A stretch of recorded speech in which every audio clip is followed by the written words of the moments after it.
जीवन रे केबे भी काहाकू कमजोर भाविबे नाही। बंधुगण, पूरा दुनिया को बुड़े देला भली समुद्र तेलर एक बुंदा को बुड़े पारिबो नाही। नमस्कार बंधुगण, आपण मानंकु आमर एही चैनल को स्वागत। आजिर एही ज्योतिष कार्यक्रम कन्या राशि व्यक्तिविशेष मानक पाई बहुत अधिक गुरुत्वपूर्ण अछि। आजिर एही भिडियो रे आमे आलोचना करिबा जेमिति कि आपण माने जानिछंती वर्ष 2025 शेष हेबाकू जाउअछि।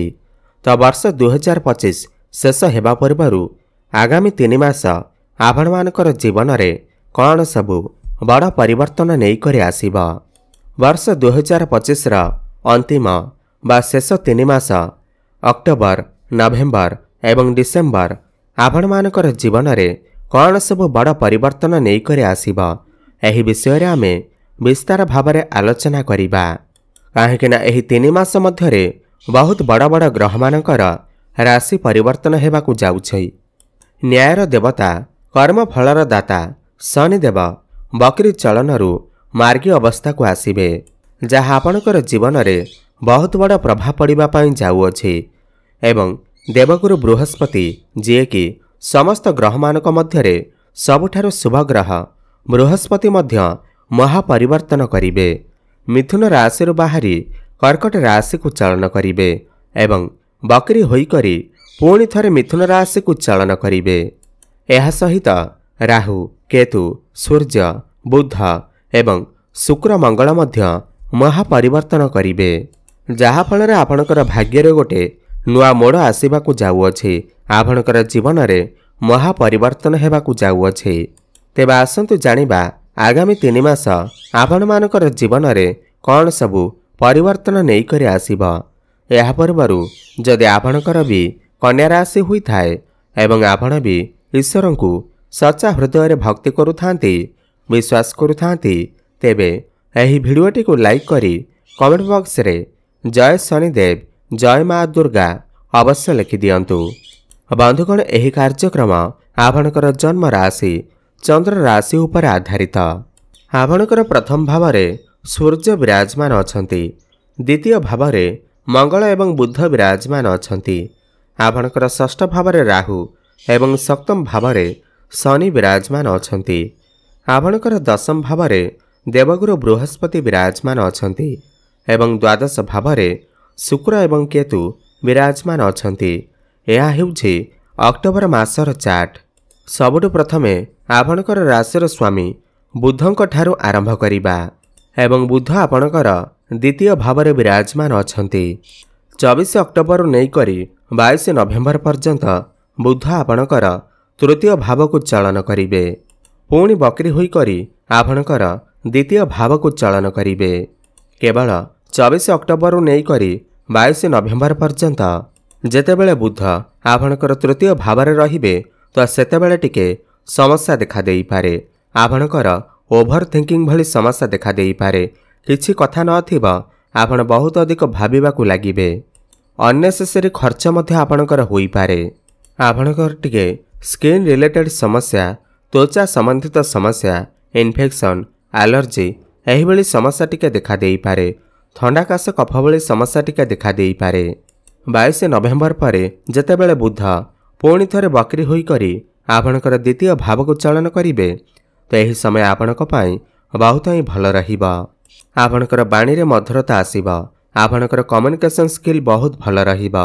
समाज रे आपणकर लोकप्रियता बढ़िबा, लोक संपर्क बढ़िबा। एबे कथा हेबा शनि विषय रे। शनि वर्तमान आपणकर सप्तम भाव रे बकरी अवस्था रे अछंती। 28 नवेम्बर पर्यंत शनि टिके बकरी अवस्था रे रहिबे, जहा फल रे आपणक भितर टिके कन्फ्यूजन आसुथिबा। आपणकर वैवाहिक जीवन रे टिके समस्या देखा देउथिबा किमा आपणकर लाइफ पार्टनर कर स्वास्थ्य रे किछि समस्या देखा देउथिबा। शनि सप्तम भाव रे अछंती। आपण जदि एमिति किछि काम करूछंती जेउथिरे डेली इनकम अछि, आपण जदि व्यापार वाणिज्य करूछंती ता आपणकु टिके अधिक परिश्रम करबाकू पड़ी पारे। ताहेले चाहि आपणकु सफलता प्राप्ति हेबा। आपण लॉन्ग ट्रैवल जदि करूछंती ता आपणकर खाद्यपेय उपरे टिके नियंत्रण रक्षा करंतु। आपण किछि नूतन व्यापार मध्य आरंभ करि पारंती। व्यापार को नहीं नुआ नुआ आइडिया मध्य आपणक मनरे आसीपारे जार शुभफल आपण को 28 नवेम्बर पर मिलवा जाऊँचे। आपण किछि एक्स्ट्रा इनकम करने को मध्य भाभी पारंती जेतेबेले 28 नवेम्बर पर शनि आपणकर सप्तम भाव मार्गी हेबे कहीं आपणकर राशि रे शनिकर 2.5 किंवा शनिकर 7.5 किछि भी नाही तो आपण चिंता करिवार कोनोसी आवश्यकता नाही। शनि जेतेबेले मार्गी हेबे आपणकर व्यापार बहुत भलरे चलिबा। आपणकर वैवाहिक जीवन में जहाँ भी समस्या थिबा ताहा सब दूर होइजिबा एवं जो पिलामानकर विवाह होई नाही सेमानकर घर को विवाह प्रस्ताव मान आसीपारे एवं विवाह फाइनाल मध्य होई पारे। एहा परे शुक्रंक विषय रे कथा हेबा। शुक्र 9 अक्टोबर नहीं करी 2 नवेम्बर पर्यंत आपणकर प्रथम भाव रहिबे लग्न रे रहिबे। एहा आपणकर इच्छा शक्ति को बढ़ाई देबा। आपण किछि बड़ करबा को चेष्टा करि पारंती। आपणक भितर टिके आलस्यपण देखा देई पारे। जो माने भी दीर्घ दिन धरी कौनसी जानवाहन क्रय करने को चाहूले और सेमाने एही समय रे जानवाहन मध्य क्रय करि पारंती। भूमि प्रॉपर्टी जमी किंवा नूतन गृह इत्यादि निर्माण करि पारंती। 19 अक्टोबर को देवगुरु बृहस्पतिंकर महापरिवर्तन हेबा एवं बृहस्पति उच्चस्थ हेबे तो 19 अक्टोबर नहीं करी डिसेम्बर मास पर्यंत नूतन चाकरी मिलिबार बहुत अधिक संभावना बनुअछि एवं जो माने भी चाकरी करिसेंती सेमानकर प्रमोशन हेबार मध्य बहुत अधिक संभावना बनुअछि। आपण को कौनसी एमएनसी कंपनी रु जॉब ऑफर मध्य आसी पारे। देवगुरु बृहस्पति 19 अक्टोबर नहीं करी 3 डिसेम्बर पर्यंत आपणकर एकादश भाव को चलन करिवे। आपणकर जहाँ भी किछि मनस्कामना थिला ताहा पूर्ण हेबाकु जाउअछि। 19 अक्टोबर पर आपणकर प्रमोशन को नहीं आपणकर ग्रोथ को नहीं बहुत भल समय अच्छे। आपण आपणकर क्यारियर रे व्यापार वाणिज्य रे बहुत अधिक उन्नति करिवे। कोठी ना कोठी आपण को खुशी प्राप्ति होई पारे। आपण को कोनोसी बड़ खुशी खबर मध्य प्राप्ति होई पारे। 2 अक्टोबर नहीं करी 26 नवेम्बर पर्यंत शुक्र आपणकर द्वितीय भाव रहिबे। एहा आपणकर कम्युनिकेशन स्किल को बहुत भल रखिबा। आपणकर बाणी रे मधुरता आसीबा। लोक माने आपणकर बाणी द्वारा आपणक आड़क अग्रसर हेबे एवं प्रेम जीवन रे मध्य सफलता मिलिबा। जो मानकर कथावार्ता बंद हो जाइथिला ब्रेकअप हो जाइथिला सेमानकर पुणी थरे कथावार्ता होई पारे एवं जो माने भी सिंगल अछंती सेमानकु नूतन पार्टनर मध्य मिली पारंती। भ्रमण सुख मध्य आपणको प्राप्ति हेबा। शिक्षा क्षेत्र विषय जदि आम आलोचना करिबा जेतेबेले बृहस्पति 19 अक्टोबर को आपणकर एकादश भाव को लाभर भाव को चलन करिवे यापर आपणकर शिक्षा क्षेत्र बहुत ही अधिक भल रहिबा। जदि 19 अक्टोबर पर जदि आपणकर किछि एग्जाम अछि कॉम्पिटिटिव एग्जाम अछि प्रतियोगितामूलक परीक्षा अछि तेबे सेथिरे आपण निश्चिंत भावरे उत्तीर्ण करिवे। आपण किछि उच्च शिक्षा करिबा पई बाहर को जाई पारंती। कौनसी नूतन स्थान रे एडमिशन नहीं पारंती।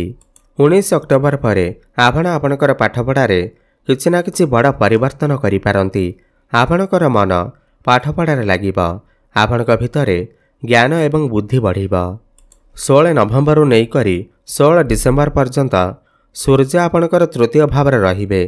यह आपणकर ट्राभेलिंग को नहीं यह आपणकर जदि आपण राजनीति क्षेत्र में अछंती तो आपणक पई बहुत भल समय अटे। जो माने भी ऑनलाइन काम करुछंती डिजिटल मार्केटिंग रा काम करुछंती फाइनेंस रा काम करुछंती सेमानको शुभफल प्राप्ति हेबा। किमा जदि आपणकर किछि गवर्नमेंट रिलेटेड काम अछि सरकारी क्षेत्र रे आपण किछि काम कार्य करुछंती तो आपणको शुभफल प्राप्ति हेबा। राहु आपणकर षष्ठ रे अछंती केतु आपणकर द्वादश भाव रे अछंती तो एही समय रे आपण स्पिरिचुअल आड़ को गति करिवे। आपणकर मन धर्म आड़ को अग्रसर हेबा। आपण कोनोसी धार्मिक स्थान को मध्य यात्रा करि पारंती। आपणकर गृह रे कोनोसी शुभ मांगलिक कार्यर आयोजन मध्य होई पारे एवं राहु षष्ठ भाव रे अछंती। राहु को षष्ठ भाव रे बहुत ही शुभ मान जाई थाए। जदि आपण करजर मायाजाल रे फसी रहिछंती करज आनिछंती किंतु करज को सुझिबार सक्षम होई पारु नाही तो आपण करज को सुझिबार सक्षम हेबे। जदि आपणकर केही व्यक्ति क्षति करने को चाहते किंबा आपणकर किए शत्रु अछंती ତ ସେମାନଙ୍କର ବିନାଶ ହେବ। ଶତ୍ରୁମାନଙ୍କ ଉପରେ ଆପଣ ବିଜୟ ପ୍ରାପ୍ତ କରିବେ କିମ୍ବା କୋର୍ଟ କଚେରୀରେ ଯଦି ଆପଣଙ୍କର କିଛି ମାମଲା ଚାଲୁଅଛି ତ ମାମଲା ଆପଣଙ୍କ ସପକ୍ଷରେ ଯାଇପାରେ। ଏବେ ଜାଣିବା କିଛି ଉପାୟ ବିଷୟରେ ଯାହାକୁ କରିବା ଦ୍ୱାରା ଯାହା ବି କିଛି ସମସ୍ୟା ରହୁଅଛି ତାହା ଦୂର ହୋଇପାରିବ। ସବୁଠୁ ପ୍ରଥମେ ତ ଆପଣ ବୁଦ୍ଧଙ୍କର ବୀଜମନ୍ତ୍ରର ଜପ ଅବଶ୍ୟ କରନ୍ତୁ। ଓମ୍ ବ୍ରାଂ ବ୍ରେଂ ବ୍ରଂ ସହ ବୁଦ୍ଧାୟ ନମଃ 108 ଥର ପ୍ରତ୍ୟେକ ଦିନ ଜପ କରନ୍ତୁ। ଶୁଭଫଳ ପ୍ରାପ୍ତି ହେବ। ପ୍ରତ୍ୟେକ ବୁଧବାର ଦିନ ଗୋମାତାଙ୍କୁ ସବୁଜ ଚାରା ଖାଇବାକୁ ଦିଅନ୍ତୁ। ପ୍ରଭୁ ଗଣେଶଙ୍କର ଆରାଧନା କରନ୍ତୁ ଏବଂ ପ୍ରତ୍ୟେକ ଦିନ ହନୁମାନ ଚାଳିଶାର ପାଠ କରନ୍ତୁ ଏବଂ ସୂର୍ଯ୍ୟଙ୍କୁ ଜଳାର୍ଘ୍ୟ ଅର୍ପଣ କରନ୍ତୁ। ଶୁଭଫଳ ପ୍ରାପ୍ତି ହେବା ସହିତ ଆପଣଙ୍କର ଭାଗ୍ୟରେ ଉନ୍ନତି ଆସିବ। ଧନ୍ୟବାଦ।